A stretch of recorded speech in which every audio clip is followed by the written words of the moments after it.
प्रार्थना ज्ञानतिमिरान्धस्य ज्ञानाञ्जनश्लाकयं चक्षुर्मन्मिलितं येन तस्मै श्रीगुरवे नमः। श्रीचैतन्यमनोभीष्टं स्थापितं येन भूतले स्वयं रूपकदा मह्यं ददाति सदानन्दं। वन्देऽहं श्रीगुरो श्रीयुतापदकमलं श्रीगुरुं वैष्णवांश्च श्रीरूपां साग्रजातं सहगण रघुनाथां सात्वैकं सावधूतं परिजनसहितं कृष्णचैतन्यदेवं श्रीराधा कृष्णपादं सजनललितविशाखान्वितं च श्रीकृष्णा करुणमय सिन्धु दीनबन्धु गोपेश गोपिकान्त राधाकान्त नमस्ते तप्तकाञ्चन गौरांगी राधे वृन्दावनेश्वरी वृषभानुसुते देवी प्रणमामि। वाञ्छाकल्पतरुभ्यश्च कृपासिन्धुभ्यः पतितानां पावनेभ्यो वैष्णवेभ्यो जय श्री कृष्ण चैतन्य प्रभु नित्यानंद श्री अद्वैत गदाधर शिवासादि गौर भक्तवृंद हरे कृष्णा कृष्णा कृष्णा हरे हरे हरे राम राम राम भक्ति वेदांत स्वामी नामी नमस्ते सरस्वती देवी गौरवाणी निर्विशेष शून्यवादी पाश्चात्य नमो विष्णु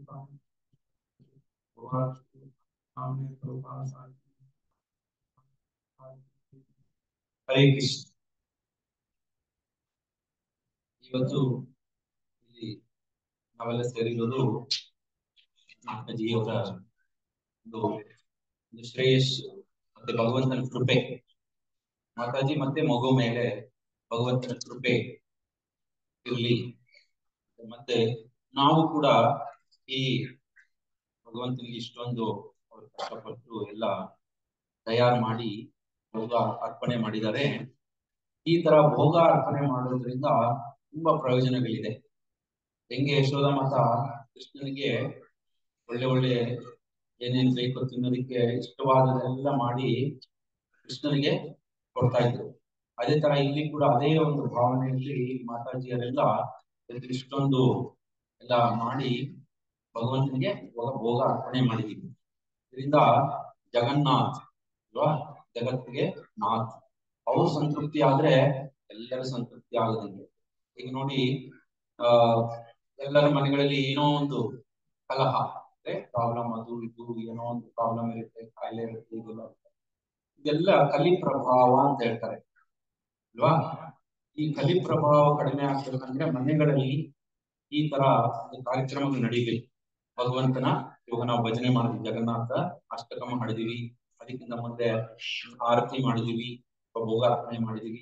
ಈ ತರ ಕಾರ್ಯಕ್ರಮಗಳು ಮನೆಯಲ್ಲಿ ವಾರಕ್ಕೊಂದ್ಸತಿ ತಿಂಗಳಿಗೊಂದ್ಸತಿ ನಡೀತಾ ಇದ್ರೆ ಮನೆಗಳಲ್ಲೆಲ್ಲ ಸುಭಿಷ್ಠೆ ಮತ್ತು ಎಲ್ಲ ಒಳ್ಳೆ ಆರೋಗ್ಯದಿಂದ ಸಮಾಧಾನದಿಂದ ಎಲ್ಲರೂ ಭಕ್ತರಾಗುವಂತಹ ಒಂದು ಅವಕಾಶ ಆ ತರ ಒಂದು ನಮ್ಮ ಮನೆಯಲ್ಲಿ ಏರ್ಪಾಟಾಗುತ್ತೆ.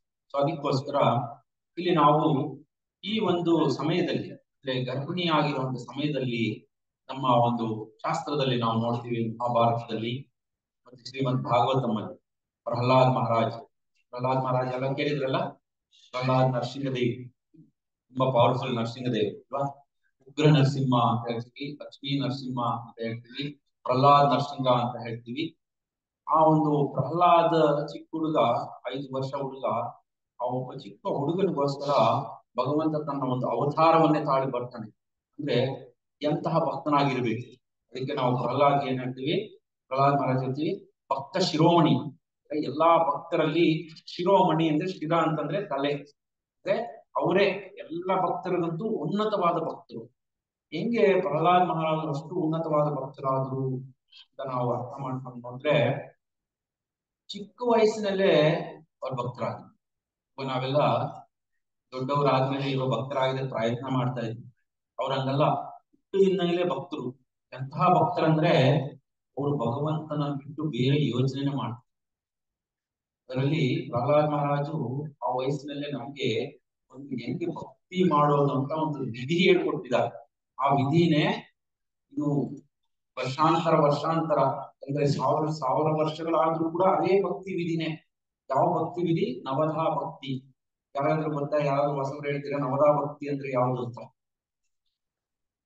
ಶ್ರವಣಂ, ಕೀರ್ತನಂ, ಸ್ಮರಣ, ವಿಷ್ಣು ಸ್ಮರಣಂ, ಪಾದಸೇವನಂ, ದಾಸ್ಯಂ, ಅರ್ಚನಂ, ಸಾಖ್ಯಂ, ಆತ್ಮನಿವೇದನಂ, ಈ ತರ 9 ಇದೆ.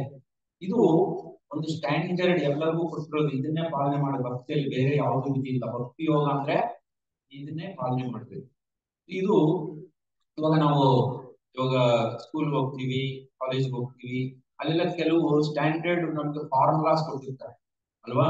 ಆ ಸ್ಟ್ಯಾಂಡರ್ಡ್ ಫಾರ್ಮುಲಾ ಎಲ್ಲರೂ ಉಪಯೋಗಿಸ್ಲೇಬೇಕು, ಯಾವುದೇ ಆಗಿದ್ದು ಯಾರೇ ಆಗಿದ್ದು. ಅದೇ ತರ ಭಕ್ತಿಯಲ್ಲಿ ಕೂಡ ಇದನ್ನೇ ಪಾಲನೆ ಮಾಡುದು. ಆ ತರ ಪ್ರಹ್ಲಾದ್ ಮಹಾರಾಜ್ ನಮ್ಗೆ ಕೊಟ್ಟಿರೋ ಪ್ರಹ್ಲಾದ್ ಇಷ್ಟು ಭಕ್ತಿ ಎಲ್ಲಿಂದ ಬಂತು ಅಂತ ನೋಡಿದ್ರೆ, ಪ್ರಹ್ಲಾದ್ ಅವರ ತಾಯಿ ಕಯಾದು, ಅವರ ತಂದೆ ಹೆಸರು ಹಿರಣ್ಯಕಶ್ಯಪ.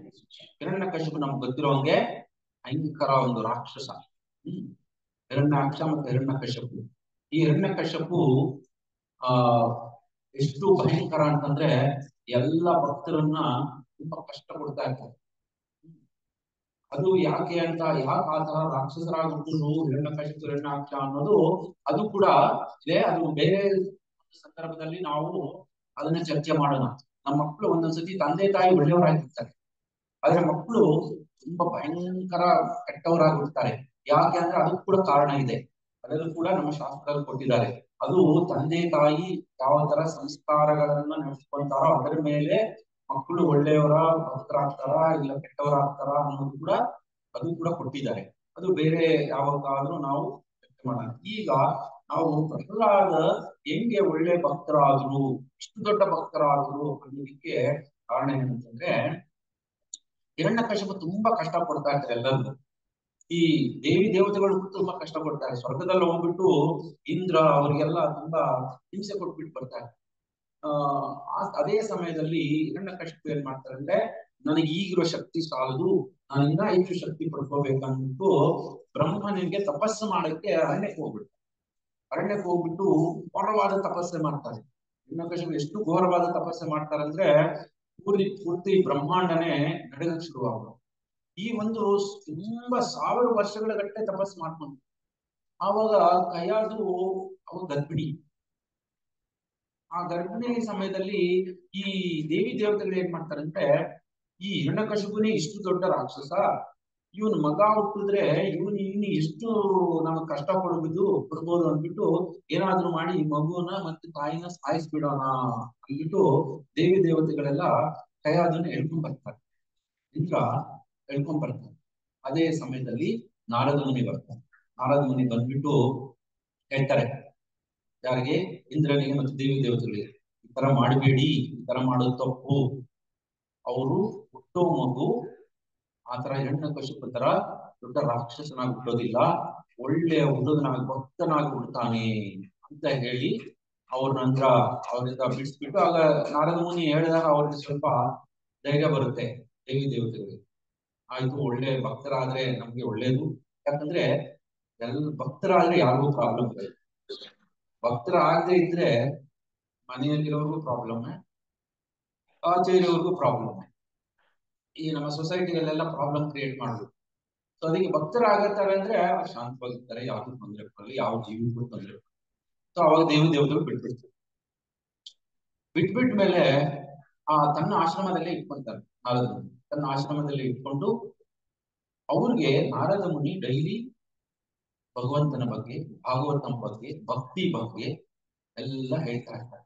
ಆಗ ಪ್ರಹ್ಲಾದು ಹೊಟ್ಟೆಯಲ್ಲಿ ಚಿಕ್ಕ ಮಗು, ಇನ್ನ ಗರ್ಭಿಣಿ ಕೈಯಾದು ಶಿಶು ಒಳಗಡೆ.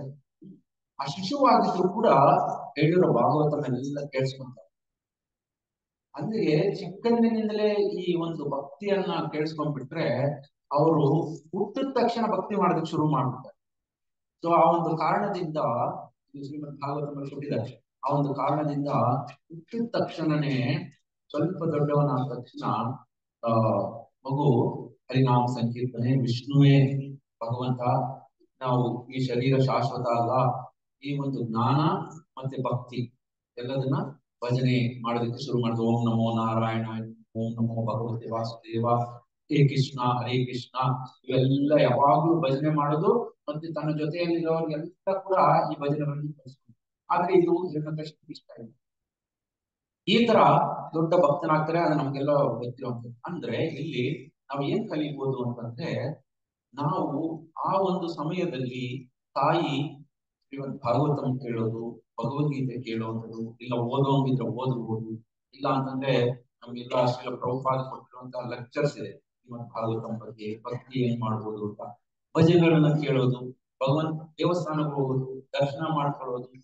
ಈ ತರ ಒಂದು ಮನೆಯಲ್ಲಿ ಕೂಡ ಎಲ್ಲ ಆ ಏನೇನಿದೆ ದೇವತರ ಮತ್ತೆ ದೇವಿ ಮತ್ತೆ ಕೃಷ್ಣನ ಮತ್ತೆ ಎಲ್ಲ ಆ ತರ ಒಂದು ದರ್ಶನ ಮಾಡ್ಕೊಳ್ಳೋದು. ಆದ್ರೆ ನಾವೇನ್ ಮಾಡ್ತೀವಿ, ನಾವೆಲ್ಲ ಉಲ್ಟಾ ಮಾಡ್ತೀವಿ.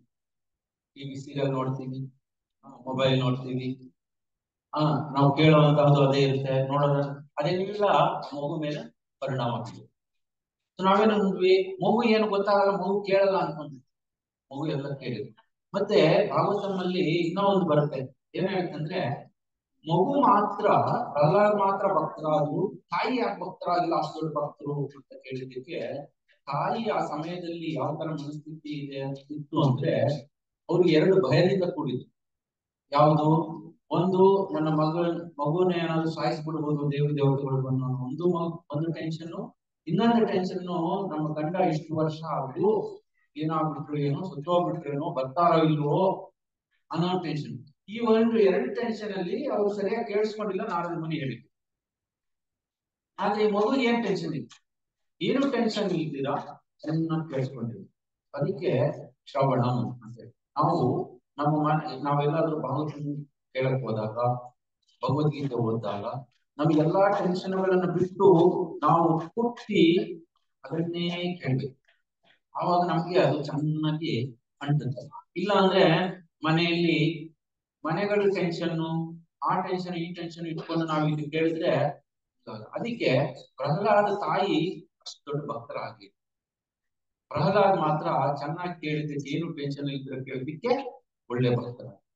ಇದರಲ್ಲಿ ಆ ಪ್ರಹ್ಲಾದ್ ತಾಯಿಗೆ ಯಾವ ಟೆನ್ಷನ್ ಇತ್ತು, ಭೌತಿಕ ಟೆನ್ಷನ್ ಇತ್ತು.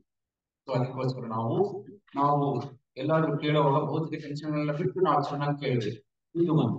ಅದು ಇನ್ನೊಂದು, ಮಗು ಕೇಳಿಸ್ಕೊಳ್ತಾ ಇಲ್ವಾ ಅನ್ನೋದಕ್ಕೆ ಇನ್ನೊಂದು ಮಹಾಭಾರತದಲ್ಲಿ ಅದೇ ಅರ್ಜುನ ಮಗ ಯಾರು, ಅಭಿಮನ್ಯು ತಾಯಿ ಉತ್ತರೆ ಸುಭದ್ರ ಗರ್ಭದಲ್ಲಿ ಅಭಿಮನ್ಯು ಇದ್ದಾಗ ಅರ್ಜುನ ಈ ಚಕ್ರವ್ಯೂಹವನ್ನ ಹೆಂಗೆ ಭೇದಿಸೋದು ಅನ್ನೋ ಒಂದು, ಅದು ತುಂಬಾ ಏನೋ ಕಷ್ಟಕರವಾದದ್ದು, ಮತ್ತೆ ತುಂಬಾ ಅದನ್ನ ಏನ್ ಹೇಳ್ತಾರೆ, ಯಾರಿಗೂ ಸಾಧ್ಯ ಇದ್ದಿರುವಂತಹದ್ದು.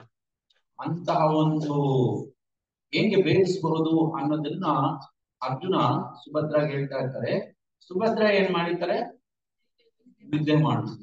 ಆದ್ರೆ ಮಗು ಹೇಳ್ತಾ, ಅರ್ಜುನ ಹೇಳ್ತಾ ಅಷ್ಟೊತ್ತಿಗೆ ಕೃಷ್ಣ ಗೊತ್ತಾಗ್ಬಿಡುತ್ತೆ. ಕೃಷ್ಣ ಬಂದು ಮಧ್ಯದಲ್ಲಿ ಕರ್ಕೊಂಡು ಹೋಗ್ಬಿಡ್ತು. ಆ ಅರ್ಥ ಮಾತ್ರ ಕೇಳಿದ್ದ ಮಗು. ನಾವು ಏನಕ್ಕೆ ಚರ್ಚೆ ಮಾಡ್ತಾ ಇದೀವಿ ಅಂದ್ರೆ, ಮಗು ಕೇಳುತ್ತೆ, ಮಗು ಅರ್ಥ ಮಾಡ್ಕೊಳ್ಳುತ್ತೆ. ಸೊ ಅದಕ್ಕೋಸ್ಕರ ನಾವು ಈ ಸಮಯದಲ್ಲಿ ಏನೇನು ಒಳ್ಳೇದು ಅದೆಲ್ಲ ಕೇಳಿಸ್ಬೇಕು.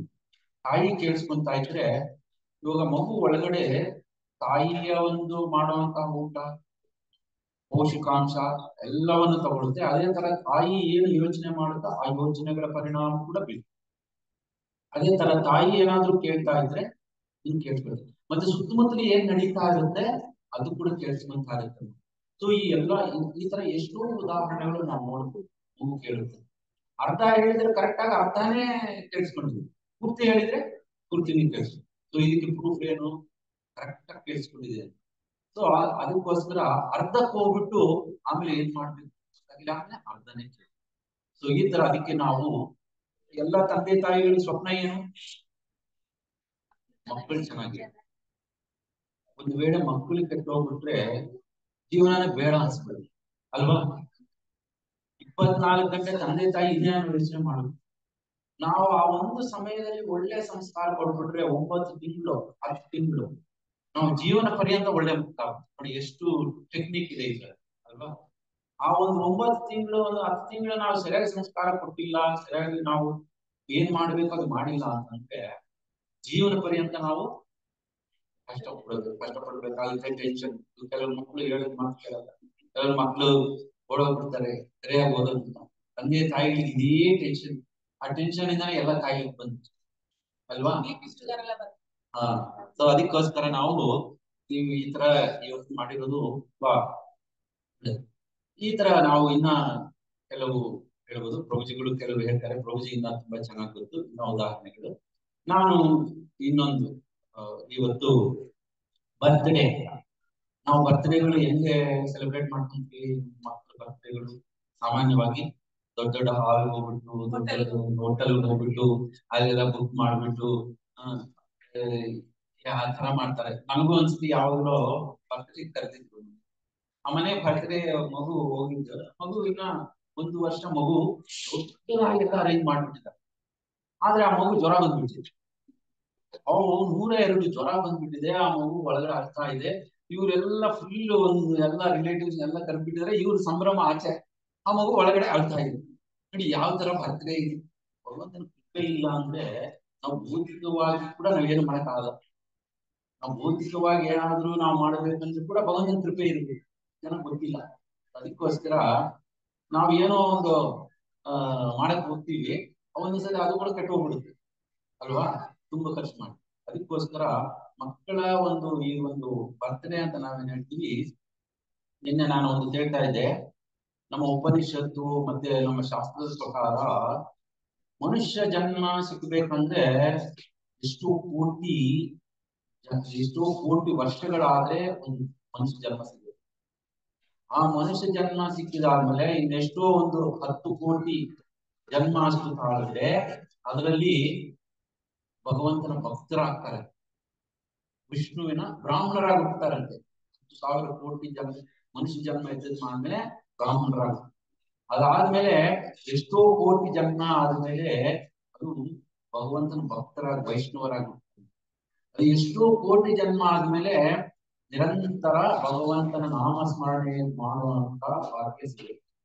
ಅದಕ್ಕೋಸ್ಕರ ನಮ್ಗೆ ಈ ಒಂದು ಮನುಷ್ಯ ಜನ್ಮ ಸಿಕ್ಕಿರೋದು ಭಗವಂತನ ಭಕ್ತನಾಗುತ್ತೆ. ಇಲ್ಲ ಅಂದ್ರೆ ಇದು ನಾವೇನೋ ಮಿಸ್ ಮಾಡ್ಕೊಂಡ್ರೆ ಇನ್ನು ಎಷ್ಟೋ ಕೋಟಿ ಜನ್ಮ ಆಗುತ್ತೆ, ಮತ್ತೆ ವಾಪಸ್ ಬರೋದು. ಸೊ ಅದಕ್ಕೋಸ್ಕರ ಈ ಈ ಅವಕಾಶ ಎಲ್ಲೆಲ್ಲಿ ನಮಗೆ ಅವಕಾಶ ಸಿಗುತ್ತೋ, ಹರಿನಾಮ ಸಂಕೀರ್ತನೆ ಎಲ್ಲೇ ನಡೀತಾ ಇದೆ ಅಂತಂದ್ರೆ ನಾವು ಅಲ್ಲಿ ಹೋಗ್ಬಿಡ್ಬೇಕಂತೆ, ಎಲ್ಲ ಬಿಟ್ಟು ಹೋಗ್ಬಿಡ್ಬೇಕಂತೆ, ಏನೇ ಅರ್ಜೆಂಟ್ ಇದೆ. ಯಾಕಂದ್ರೆ ಲೈಫ್ ಅಲ್ಲಿ ನಮ್ಮ ಮನುಷ್ಯ ಜನ್ಮ ಸಿಕ್ಕಿರೋದು ಹರಿನಾಮ ಕೇಳೋದಿಕ್ಕೆ, ಹರಿನಾಮ ನಾವು ಹೇಳೋದಿಕ್ಕೆ, ಹರಿಕತೆ ಕೇಳೋದಿಕ್ಕೆ. ಅಲ್ಲಿ ಎಲ್ಲಾದ್ರೂ ನಡೀತಾ ಇದೆ ಅಂತಂದ್ರೆ ನಾವು ಎಲ್ಲವನ್ನ ಬಿಟ್ಬಿಟ್ಟು ಅಲ್ಲಿ ಹೋಗ್ಬಿಡ್ಬೇಕು. ಇಲ್ಲ ಅಂದ್ರೆ ನಾವು ಮನುಷ್ಯ ಜನ್ಮವನ್ನು ನಾವು ವೇಸ್ಟ್ ಆಗ್ಬಿಡುತ್ತೆ ಅಂತ. ಸೊ ನೀವೆಲ್ಲ ಬಂದಿದ್ದೀರಾ ಅಲ್ಲಿ, ನಿಮ್ಗೆಲ್ಲ ಜಗನ್ನಾಥ ಕೃಪೆ ಸಿಗುತ್ತೆ. ಹರೇ ಕೃಷ್ಣ. ಮತ್ತೆ ಮಗುಗೆ ಬರ್ತ್ಡೇ ಭಕ್ತರ ಮಧ್ಯದಲ್ಲಿ ಆಚರಣೆ ಮಾಡಿ. ಮತ್ತೆ ಈ ಮಗು ಇದೆಲ್ಲ ಅವ್ರ ತಂದೆ ತಾಯಿ ಇಬ್ರು ಭಕ್ತರು, ಯಾವಾಗ ಹರಿನಾಮ ಸಂಕೀರ್ತನೆ ಮಾಡೋದು, ಎಷ್ಟೋ ಸೇವೆಗಳು. ಪ್ರಭುಜಿ ಆಕ್ಚುಲಿ ಸೈಂಟಿಸ್ಟ್, ನೋಡಿದ್ರೆ ಗೊತ್ತಾಗಿಲ್ಲ, ದೊಡ್ಡ ಸೈಂಟಿಸ್ಟ್ ಅವರು DRDO ಸೈನ್ಸ್ ಅಲ್ಲಿ ನೋಡಿ, ಯಾರಿಗೂ ಗೊತ್ತಾಗೋದಿಲ್ಲ ಅಲ್ವಾ, ಅಷ್ಟು ವಿನಮ್ರತೆಯಿಂದ. ಅಂದ್ರೆ ಭಗವಂತನ ಭಕ್ತರು ಅಷ್ಟು ವಿನಮ್ರತೆಯಿಂದ ಇರ್ತಾರೆ.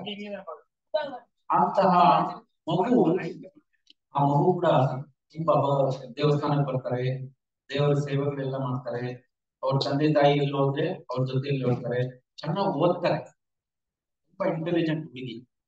ಈ ತರ ಆಗ್ಬೇಕಂದ್ರೆ ತಂದೆ ತಾಯಿ ಭಕ್ತರಾಗಲ್ಲ. ಆವಾಗ ನಮ್ಗೆ ಇದೇ ಟೆನ್ಷನ್ ಇರುತ್ತೆ, ನಮ್ಮ ಮಕ್ಳ ಬಗ್ಗೆ ಟೆನ್ಷನ್ ಅದು ಹೋಗ್ಬೋದು. ಹಾ ಹೌದು, ಸ್ವಲ್ಪ ದಿನ ಪ್ರವಚನ ಶುರು ಮಾಡಿರ್ತಾರೆ. ಹೌದೌದು, ಸ್ವಲ್ಪ ಹೇಳಿ. ಸೊ ಆತರ ನಮ್ಮ ಮಕ್ಕಳು ಕೂಡ ಆತರ ಒಳ್ಳೆ ವಿದ್ಯಾವಂತರು, ಸ್ಕೂಲಲ್ಲಿ ಕೂಡ ಚೆನ್ನಾಗಿ ಓದ್ತಾರೆ ಮಗು. ಅದೇ ಅಲ್ವಾ ನಮ್ಗೆ ಬೇಕಾಗಿದ್ದು. ಅದ್ರ ಜೊತೆಗೆ ಭಕ್ತರ, ಬರೀ ಸ್ಕೂಲಲ್ಲಿ ಚೆನ್ನಾಗಿ ಓದಿ ಆದ್ರೂ ಕೂಡ ಇದು ಒಳ್ಳೇದೇ, ಆದ್ರೆ ಅದ್ರ ಜೊತೆಗೆ ಭಕ್ತರಾಗಿಲ್ಲ ಅಂತಂದ್ರೆ ನಮ್ಮ ಮನುಷ್ಯ ಜನ್ಮ ವೇಸ್ಟ್ ಆಗುತ್ತೆ. ಅದಕ್ಕೆ ನಮ್ಮ ಈ ತರ ಅವಕಾಶ ನಿಮಗೆ ಶ್ರೀಲ ಪ್ರಭುಪಾದರು ಮತ್ತೆ ನಮ್ಮ ಹಿರಿಯ ಭಕ್ತರಾದ ಮುರಾರಿ ಪ್ರಭು ಅವರು ಈ ಏರಿಯಾದಲ್ಲೆಲ್ಲ ಎಷ್ಟು ಸಾಧ್ಯ ಆದ್ರೆ ಅಷ್ಟು ಭಕ್ತರನ್ನ ಸೇರಿಸೋದು. ಇವಾಗ ಜಗನ್ನಾಥ ರಥಯಾತ್ರೆ ಮಾಡಿದ್ರು, ಈ ತರ ಮತ್ತೆ ಮನೆ ಪ್ರೋಗ್ರಾಮ್ ಮಾಡೋದು, ಮತ್ತೆ ನಾವು ದೇವಸ್ಥಾನಕ್ಕೆ ಹೋದ್ರೆ ನಿಮ್ಗಷ್ಟ ಹತ್ರ ಯಾರಿಗೂ ಇಲ್ಲ ದೇವಸ್ಥಾನ ಹೇಳ್ಬೇಕು. ಪರಮ ಅವ್ರಿಗೆ ಇವಾಗ ನಮ್ಗೆ 12 ಕಿಲೋಮೀಟರ್ ಆಗುತ್ತೆ ಇಲ್ಲಿ ದೇವಸ್ಥಾನಕ್ಕೆ ಹೋಗಿ. ನಿಮ್ಗೆ ಎಷ್ಟು ಕಿಲೋಮೀಟರ್ ಆಗುತ್ತೆ? ವರ್ಮ 5 ಕಿಲೋಮೀಟರ್. 5 ಕಿಲೋಮೀಟರ್ ಆಗುತ್ತೆ. 3 ಜನ ಬರ್ತಾರೆ, ಇಲ್ಲಿ 2 ಬರ್ತಾರೆ ವಾರ. ಅಲ್ಲಿ ನರಸಿಂಹರು ಎಷ್ಟು ಶಕ್ತಿಶಾಲಿ ಅಂದ್ರೆ ನನ್ನ ಒಂದು ಎಕ್ಸ್ಪೀರಿಯನ್ಸ್ ಹೇಳ್ತೀನಿ. ಅಲ್ಲಿ ಒಳಗಡೆ ಎಂಟರ್ ಆದ ತಕ್ಷಣ ಏನೋ ಒಂದು ದಿವ್ಯವಾದ ಒಂದು ಶಕ್ತಿ ಅನುಭವ ಆಗುತ್ತೆ. ಅಷ್ಟು ಪವರ್ಫುಲ್. ನೀವು ಅಲ್ಲಿ ಹೋಗಿ ನಿಂತ್ಕೊಂಡು ಏನು ನೀವು ಪ್ರಾರ್ಥನೆ ಮಾಡ್ತೀರೋ 100% ಆಗುತ್ತೆ. ನೀವು ಅಷ್ಟು ಅದೃಷ್ಟ ಮಾಡಿದ್ದೀರಾ. ನೀವು ಭಾನುವಾರ ಏನೇ ಇದ್ರು ಕೆಲಸ ಇದ್ರು ಕೂಡ ಎಲ್ಲ ಬಿಟ್ಬಿಟ್ಟು ನೀವು ದೇವಸ್ಥಾನಕ್ಕೆ ಅಲ್ಲಿ ಎಷ್ಟೊತ್ತು ನಾವಿರ್ತೀವಿ? ಒಂದು 3 ಗಂಟೆ 4 ಗಂಟೆ ಹೋಗುತ್ತೆ. ನೀವು 8 ಗಂಟೆಗೆ ಬಂದ್ರೆ 11:30 ವಾಪಸ್ ಬಂದ್ಬಿಟ್ಟು. ಈ ಒಂದು ನಾವು ವಾರದಲ್ಲಿ ದಿನಕ್ಕೆ 24 ಗಂಟೆ ಅಲ್ವಾ? ವಾರಕ್ಕೆ ಎಷ್ಟು ಗಂಟೆ ಆಗುತ್ತೆ? ಈ ವಾರದಲ್ಲಿ ನಾವು ಒಂದು 4 ಗಂಟೆ ಆದ್ರೂ ಭಗವಂತನಿಗೋಸ್ಕರ ಕೊಟ್ಟಿಲ್ಲ ಅಂದ್ರೆ ಮತ್ತೆ ನಮಗೆ ಭಗವಂತ ನಮ್ಗೆ ಏನು ಮಾಡಿಲ್ಲ? ಭಗವಂತ ಯಾಕೆ ನಮ್ಗೆ ಮಾಡಿದ್ರು? ನಮ್ಗೆ ಯಾಕೆ ಕಷ್ಟ ಬಂತು? ಪಕ್ಕದ ಮನೆಯವರೆಲ್ಲ ಚೆನ್ನಾಗಿದ್ದಾರೆ, ನಮ್ಗೆ ಯಾಕೆ ಕಷ್ಟ ಬಂತು? ಆವಾಗ ನಾವು ಕೇಳ್ತೀವಿ, ಕಷ್ಟ ಬಂದಾಗ ನಾವು ಕೇಳ್ತೀವಲ್ವಾ? ಆದ್ರೆ ನಾವು ಮಾಡ್ಬೇಕಾಗಿರುವಂತ ಮನುಷ್ಯ ಜನ ಹುಟ್ಟಿದಾಗ ಮಾಡ್ಬೇಕಾಗಿರುವಂತ ಕರ್ತವ್ಯವನ್ನು ಸರಿಯಾಗಿ ಮಾಡ್ತಾ ಇದ್ರೆ ಅವೆಲ್ಲ ಸುಭಿಕ್ಷೆಯಿಂದ ನಡೀತಾ ಇರುತ್ತೆ ಭಗವಂತನ ಕೃಪೆಯಿಂದ. ಅದಕ್ಕೆ ನೀವು ಎಲ್ಲರೂ ಬರ್ಬೋದು, ಅಲ್ಲಿ ಏನು ಮಾಡಂಗಿಲ್ಲ. ಬರೋದು, ಭಕ್ತರ ಜೊತೆ ಕತೆ ಕೇಳೋದು, ಪ್ರಸಾದ ಕೊಡ್ತಾರೆ, ಪ್ರಸಾದ ತಿಂದು ಬರೋದು, ಇಷ್ಟು ಮಾಡ್ತಾ ಇದ್ರೆ ಸಾಕು. ನೀವು ಹೆಂಗೆ ಪ್ರಹ್ಲಾದ್ ಮಹಾರಾಜ್ಗೆ 5 ವರ್ಷ ಇದ್ದಾಗಲೇ ಭಗವಂತನ ಕೃಪೆ ಸಿಕ್ತು, ಆತರ ನಮ್ಗೆಲ್ಲ ಕೂಡ ಭಗವಂತನ ಕೃಪೆ ಸಿಗುತ್ತೆ. ನಾವು ಕಷ್ಟ ಬಂದು ಪ್ರಾರ್ಥನೆ ಮಾಡೋ ಅವಶ್ಯಕತೆ ಇಲ್ಲ. ಕಷ್ಟ ಬರೋಕ್ಕಿಂತ ಮುಂಚೆನೆ ಭಗವಂತ ನಮ್ಗೆಲ್ಲ ಹೆಂಗೆ ಅರೇಂಜ್ಮೆಂಟ್ ಮಾಡ್ತಾರೆ. ಇದರಲ್ಲಿ ನಾವು ವಾರಕ್ಕೆ ಒಂದು 3 ಗಂಟೆ 4 ಗಂಟೆ ಹೊತ್ತು ನಾವು ಸಮಯ ಕೊಡ್ಬೋದು. 4 ವಾರದಲ್ಲಿ ಅದು 3 ವಾರನೇ ಕನ್ಸಿಸ್ಟೆಂಟ್ ಕೊಟ್ಟಿದ್ದಾರೆ. 4ನೇ ವಾರ ಏನು ಪ್ರೋಗ್ರಾಮ್ ಇಲ್ಲ. ಆ 3 ವಾರ ತಿಂಗಳಿಗೆ ಭಾನುವಾರ ಬಂದ್ರೆ, ಆದ್ರೆ ನಾವೇನ್ ಮಾಡ್ತೀವಿ? ವಾರದೆಲ್ಲ ಭಾನುವಾರನೇ ಇಟ್ಕೊಂಡಿರ್ತೀವಿ ಅಲ್ವಾ? ಮತ್ತೆ ನಾವು ಬರೋದು ಹೆಂಗೆ? ಆದ್ರೆ ಭಗವಂತನಿಗೋಸ್ಕರ ನಾವು ಅದನ್ನ ಏನು ಮಾಡ್ಬೇಕು ಅನ್ನೋ ಸ್ವಲ್ಪ ಪ್ರಯತ್ನ. ಭಗವಂತ ಏನ್ ಮಾಡಿದಾರೆ? ನೀವು 1 ಹೆಜ್ಜೆ ಹಾಕಿದ್ರೆ ನಾನು 3 ಹೆಜ್ಜೆ ಹಾಕ್ತೀನಿ ಅಂತ. ನೀವು ಇಲ್ಲಿ 4-5 ಕಿಲೋಮೀಟರ್ ಇದೆ, ನೀವು 4-5 ಕಿಲೋಮೀಟರ್ ಹಾಕಿದ್ರೆ ಭಗವಂತ ನಿಮ್ಗೆ ಎಷ್ಟು ಬೇಕಾದ್ರೂ ಮಾಡ್ತಾರೆ. ಅದಕ್ಕೋಸ್ಕರ ಎಲ್ಲರಲ್ಲಿ ಪ್ರಾರ್ಥನೆ. ಆದ್ರೂ ದೀಕ್ಷೆ ತಗೊಂಡಿರೋರಂತೂ ಅದು ತಪ್ಪಿಸ್ಕೊಳ್ಳೇಬಾರ್ದು. ಮತ್ತೆ ಭಗವಂತನ ಕೃಪೆ ಬೇಕು ಅನ್ನೋರೆಲ್ಲ 100% ದೇವಸ್ಥಾನಕ್ಕೆ ಬರಲೇಬೇಕು. ಇಲ್ಲ ಪ್ರಭುಪಾದ ಹೇಳಿದ್ದಾರೆ ಏನಂದ್ರೆ, ನಮ್ಮ ಭಕ್ತಿ ಹೆಂಗ್ ಬೆಳೆಯುತ್ತಂದ್ರೆ, ಭಗವಂತನ ಮೇಲೆ ಪ್ರೀತಿ ಹೆಂಗ್ ಬೆಳೆಯುತ್ತಂದ್ರೆ, ನಾವು ಭಕ್ತರ ಮಧ್ಯದಲ್ಲಿ ಇದ್ದಾಗ ಮಾತ್ರ ಭಗವಂತನ ಬಗ್ಗೆ ನಾವು ಯೋಚನೆ ಮಾಡ್ತೀವಿ, ನಮ್ಮ ಭಕ್ತಿ ಬೆಳೆಯುತ್ತೆ. ನಾವು ಒಂದ್ಸತಿ ಆಚೆ ಹೋಗ್ಬಿಟ್ವಿ ಅಂದ್ರೆ ಬೇರೆದೆಲ್ಲ ಬಂದ್ಬಿಡುತ್ತೆ ನಮ್ಮ ಮೈಂಡ್ ಅಲ್ವಾ? ಅದಕ್ಕೆ ನಮ್ಮ ಮನೆಯಲ್ಲೇ ಇಟ್ಕೊಂಡು ಕೂಡ ನಮ್ಮ ಸಾಧನೆ ಮಾಡ್ಬೋದು. ಏನು? ಹರೇ ಕೃಷ್ಣ ಹರೇ ಕೃಷ್ಣ ಹರೇ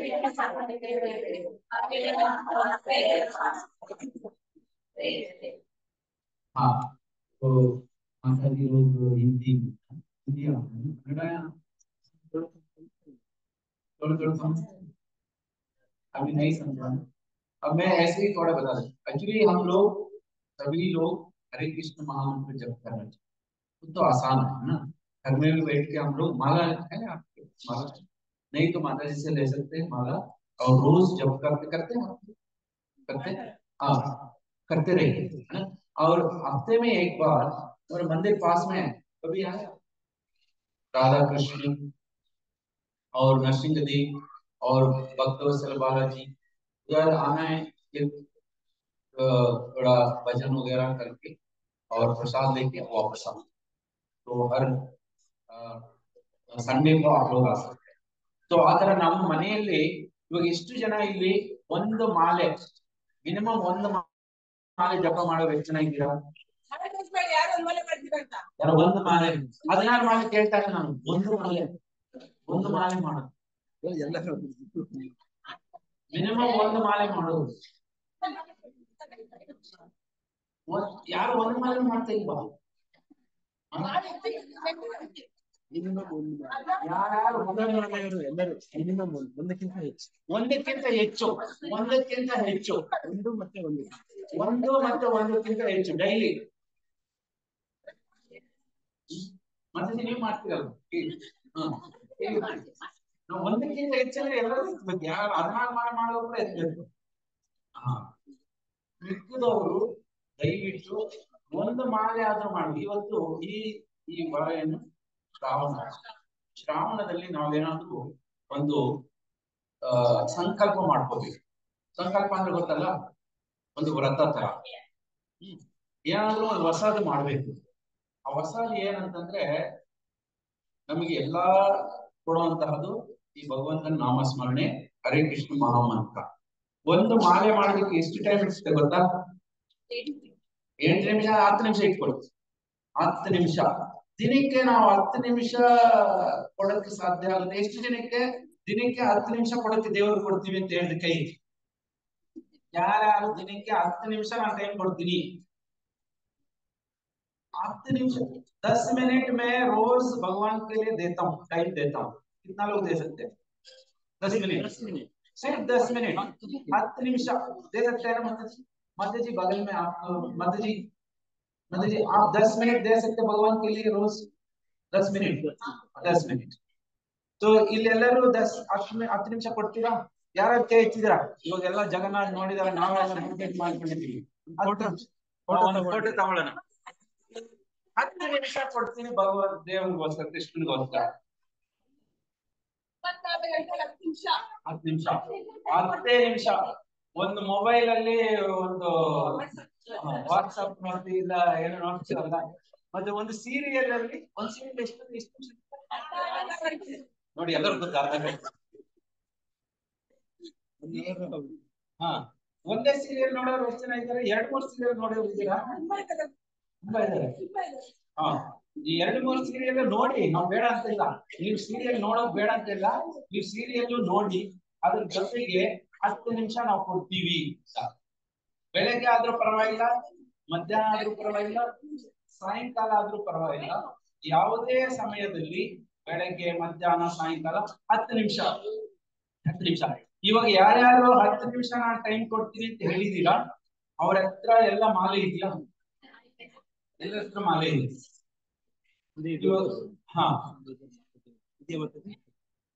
ಮಾಲೆ ಇಲ್ಲ ಅಂತಂದ್ರೆ ರೈಸ್ ಮಾಡಿ ಕೊಡ್ತೀವಿ. ಯಾರ ಹತ್ರ ಮಾಲೆ ಇಲ್ಲ ಅಂದ್ರೆ ಜಪಮಾಲೆ ಇಲ್ಲ ಅಂದ್ರೆ ಜಪಮಾಲೆ ತಗೋಬಹುದು. ಇವಾಗ ಈ ಕಾರ್ಯಕ್ರಮ ಆದ್ಮೇಲೆ ಮಾತಾಡ್ತೀವಿ. ಇವಾಗ ನಾವು ಭಗವಂತನ ಮತ್ತೆ ಕೃಷ್ಣನ ಕಡೆಯಿಂದ ನಿಮ್ಮನ್ನ ನಾವು ರಿಜಿಸ್ಟರ್ ಮಾಡ್ಬಿಡ್ತೀವಿ. ನೀವೆಲ್ಲ ಭಕ್ತರು ಅಂತ ಸೇರ್ಸ್ಬಿಡ್ಲಾ? ಸೇರ್ಸಿ ಅಂತ ಪೂರ್ತಿ ಕೈ ಎತ್ಬೇಕು. ಸುಮ್ಮನೆ ನಿಮ್ಗೆ ಎತ್ತಬಾರ್ದು. ನಮ್ಮ ಹೆಸರು ಸೇರ್ಸ್ಬಿಡಿ ಅಂತ ನಿಮ್ಮೆಲ್ಲ ಇನ್ನ ಕೆಲವರು ಎತ್ತೇ ಇಲ್ಲ ಕೈ. जो 10 मिनट देना चाहते हैं वो हाथ खड़ा करिए. उनका नाम मैं रजिस्टर कर दूंगा. कृष्ण के उनके वजह से मैं आपका नाम रजिस्टर कर देता हूँ. ये भक्त है बोल के. ठीक है? 10 मिनट 10 ನಿಮಿಷ ಯಾರ್ಯಾರು ಇವತ್ತು ಕೈ ಎತ್ತಿದ್ದೀರಾ ನಿಮ್ಮ ಹೆಸರು ಎಲ್ಲ ರಿಜಿಸ್ಟರ್ ಆಗ್ಬಿಟ್ಟಿದೆ ಅಲ್ಲಿ. ನೀವು ಮಾಡಬೇಕು. ಇದನ್ನ ನಾವು ಒತ್ತಾಯಿಸಿ ಮಾಡಿಸೋದಲ್ಲ, ಇದು ನಾವೇ ಮಾಡಬೇಕು. ಇಂದಿನ ಕಾಲದಲ್ಲಿ ಹರಿನಾಮ ಜಪ ಮಾಡೋದು ಪ್ರತಿಯೊಬ್ರು ಮಾಡ್ತಿದ್ರು. ಈಗ ನಾವು ಏನಂದ್ರೆ ಎಲ್ಲ ಮರೆತು ಬಿಟ್ಟಿದೀವಿ. ಸೊ ಅದಕ್ಕೋಸ್ಕರ ಎಲ್ಲರೂ ಇನ್ನೊಂದ್ಸತಿ ಯಾರ್ಯಾರು ಕೈ ಎತ್ತಿದ್ರೆ ಎಲ್ಲರೂ ಒಂದ್ಸತಿ ಹರೇ ಕೃಷ್ಣ ಮಹಾಮಂತ್ರ ಹೇಳಿ. ನೀವು ಬರ್ತಾ ಇಲ್ವಾ ಅಂತ. हरे कृष्णा कृष्ण कृष्ण हरे हरे हरे राम राम हरे हरे. ವರ್ಮಾವಲ್ಲಿ 30 ಜನ ಭಕ್ತರು ಎಲ್ಲ ರಿಜಿಸ್ಟರ್ ಆಗ್ಬಿಟ್ಟಿದ್ದಾರೆ ಇವತ್ತು. 30 ಜಾಸ್ತಿ ಇದೆ.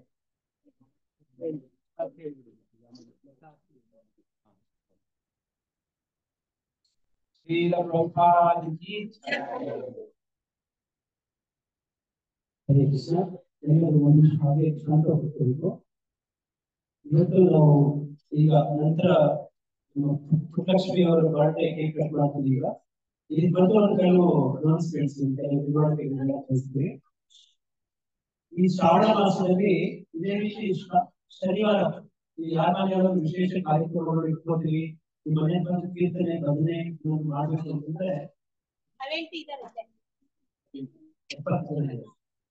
ಪ್ರತಿ ಶ್ರಾವಣ ಶನಿವಾರ ಇನ್ನ ಮುಂದೆ 4 ಶ್ರಾವಣ ಶನಿವಾರಗಳಿದ್ದಾವೆ. ಈಗ ಒಂದು ಆಯ್ತು, 4 ಇದ್ದಾವೆ. ನಿಮಗೆ ಈ ಮಾಸದಲ್ಲಿ ಒಂದು ಎಕ್ಸ್ಟ್ರಾ ಒಂದು ಶ್ರಾವಣ ಶನಿವಾರ. ಈಗ ಯಾರಾದ್ರೂ ಮನೆಗಳಲ್ಲಿ ಇದೇ ರೀತಿ ಒಂದು ಕಾರ್ಯಕ್ರಮ, ಒಂದು ಕೀರ್ತನೆ ಭಜನೆ ಮಾಡಿಸ್ಬೇಕು ಅಂತಂದ್ರೆ ದಯವಿಟ್ಟು ನಿಮ್ಮ ಮನೆ ಭಕ್ತರನ್ನ ಅಸ್ವತಿ ಮುಖ ಮಾತಾಡಿ, ದೈರಾಯಿ ಮಾತಾಡಿ, ಎಲ್ಲ ಮಾತಾಡಿ, ಹಾಗೆ ನಮ್ಮ ಕಾಲಿಕ ಮಾತಾಡಿ ಮಾಡಬೇಕು. ನಿಮ್ಗೇನು ಹೆಚ್ಚು ಖರ್ಚಾಗೋದಿಲ್ಲ. ನಿಮ್ಮ ಮನೆಗೆ ಆರತಿ ಪೂಜೆಗೆ ಏನ್ ಬೇಕೋ ಅಷ್ಟೇ.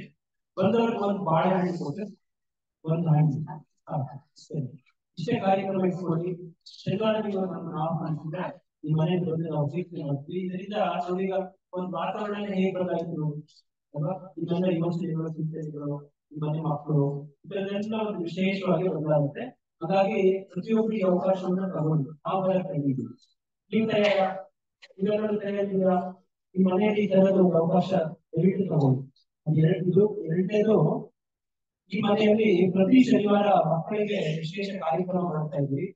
ಎಷ್ಟು ಜನ ಮಕ್ಕಳು ಶನಿವಾರ ಕಾರ್ಯಕ್ರಮ ಬರ್ತಾ ಇದ್ವಿ? ಯಾರೆಲ್ಲ ಮಕ್ಕಳು ಬರ್ತಿಲ್ವೋ ಮಾನಸಿಕವೇ ದಯವಿಟ್ಟು ಮನೆಯಲ್ಲಿ ಮನೆ ಹೋಗಿ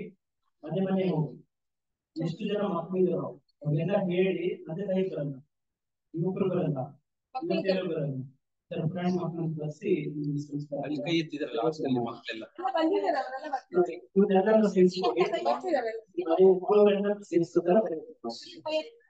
ಸಂಸ್ಕಾರಗಳು ಹಂತ ಹಂತವಾಗಿ ಗರ್ಭಿಣಿ ಮಗುವಾಗಿಂದಾದ್ರೂ ಕೊಡ್ಬೇಕು. ಆಮೇಲೆ ಬೆಳೆದ ನಂತರ ಅವ್ರಿಗೂ ಕೂಡ ಸಂಸ್ಕಾರಗಳ ಅವಶ್ಯಕತೆ ಇದೆ. ಅಷ್ಟೇ ಅಲ್ಲ, ಪ್ರತಿಯೊಬ್ಬರಿಗೂ ಕೂಡ ಅವಶ್ಯಕತೆ ಇದೆ. ಪ್ರಭುದೇವರು ಹೇಳಿದ್ರು ಒಂದೇ ಕೊಡ್ಬೇಕು ಅಂತ. ಹಾಗಾಗಿ ಮಕ್ಕಳನ್ನೆಲ್ಲ ಶನಿವಾರ ಕಾರ್ಯಕ್ರಮಕ್ಕೆ ದಯವಿಟ್ಟು ಕಳಿಸ್ಕೊಡಿ. ನೀವು ಕೂಡ ಅಕ್ಕಪಕ್ಕದನ್ನೆಲ್ಲ ಕಳಿಸಿ ಇಲ್ಲಿ ಒಳ್ಳೆ ಸಂಸ್ಕಾರಗಳು ಕಳಿಸ್ಕೊಡ್ತಾರೆ. ಇಲ್ಲೇ ಇದ್ರೆ ಇಬ್ಬರಲ್ಲಿ ಏನೇನ್ ಆಗ್ತಾ ಇದೆ ಅಂತ ಮಾತಾಡೋದು ಗೊತ್ತಿಲ್ಲ. ಅವಾಗ ನಮ್ಗೆ ಹೇಳ್ತೀವಿ.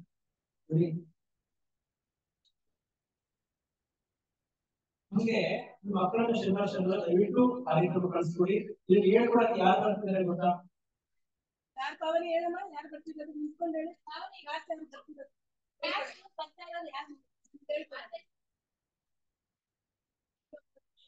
ಶಿವಪ್ರಾಣ ಕೇಶರಿ ಮಾತಾಜಿಯಿಂದ ಅವರು ಮಕ್ಕಳನ್ನು ತರಬೇತಿ ಕೊಡೋದ್ರಲ್ಲಿ ಬಹಳ ನಿಪುಣರು. ಅವ್ರು ಏನಾಗಿ ಕೆಲಸ ಮಾಡ್ತಿದ್ರು ಯಾರಾದ್ರೂ ಗೊತ್ತಿದ್ಯಾ? ಪೊಲೀಸ್ ಇನ್ಸ್ಪೆಕ್ಟರ್ ಆಗಿದ್ರು. ಇನ್ಸ್ಪೆಕ್ಟರ್ ಆಗಿ ಅವ್ರು ಎಲ್ಲ ತರಬೇತಿ ತಗೊಂಡು ವೃತ್ತಿ ಇನ್ಸ್ಪೆಕ್ಟರ್ ಆಗಿ ಕೆಲಸ ಮಾಡ್ತಿದ್ದವರು ಹೊರಮಾವು ಗ್ರಾಮದಲ್ಲಿ ಮಕ್ಕಳಿಗೆ ಟ್ರೈನಿಂಗ್ ಕೂಡ ಅರ್ಥ. ನಿಮ್ಗೆ ಎಷ್ಟು ಅರ್ಥ ಆಯ್ತೋ ಗೊತ್ತಿಲ್ಲ, ಎಷ್ಟು ವಿಶೇಷ ಅನ್ನಿಸ್ತೋ ಗೊತ್ತಿಲ್ಲ.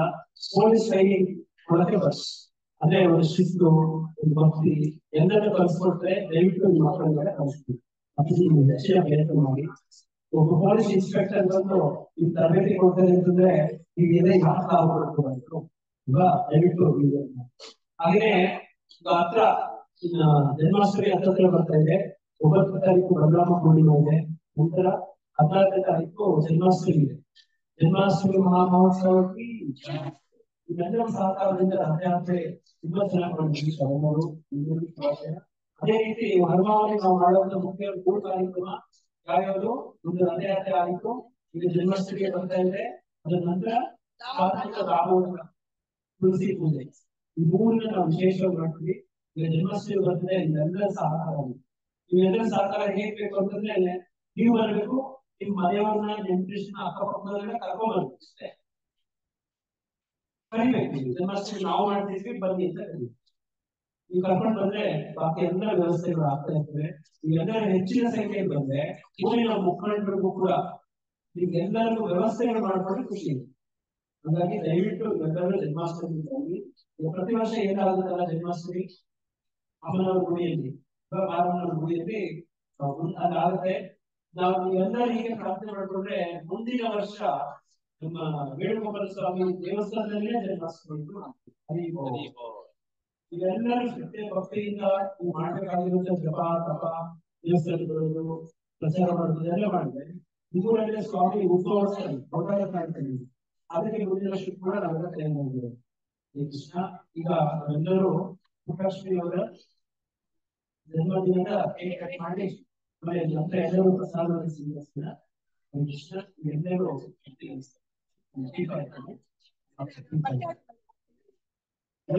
ಕೂತಿದ್ವಿ ಕೂತ್ಕೊಳ್ಳಿ.